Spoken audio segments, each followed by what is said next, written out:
तुमचंही असंच होतं का हो? क्षणभर जरी मोबाईल हातात नसेल तरी अस्वस्थ व्हायला होतं? याचं उत्तर जर हो असेल तर फक्त मुलंच नाही तर आपण सगळेच या स्क्रीनच्या चक्रात अडकून पडलेलो आहोत.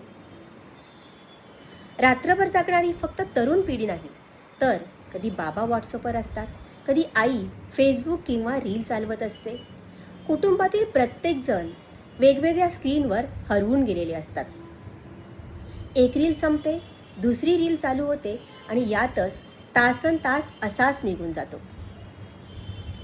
तर मग असं तर नाही ना की मोबाईलनेच आपल्याला नियंत्रणात ठेवायला सुरुवात केली आहे? याचा परिणाम फक्त झोपेवरच होतो असं नाही, तर मन अस्वस्थ होतं, एकाग्रता कमी होते, संवाद कमी होतो आणि सर्वात महत्त्वाचं, वर्तमान क्षण जगण्याची सवयच राहत नाही. मग काय करूया बरं? मोबाईल वाईट आहे म्हणून फेकून द्यायचा का? आपण एक छोटासा प्रयोग करून पाहूया.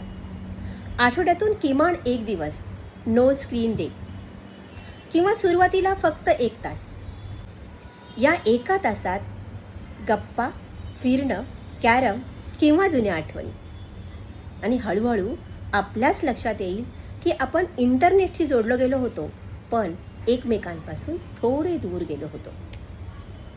आणि सर्वात महत्त्वाचं, दिवसातून किमान एकदा एक सूर्यास्त, सूर्योदय आपल्या मोबाईलच्या कॅमेऱ्यातून नाही तर स्वतःच्या डोळ्यांनी पाहायची सवय करा. कारण काही अनुभव रेकॉर्ड करण्यासाठी नसतात, तर ते जगण्यासाठी असतात.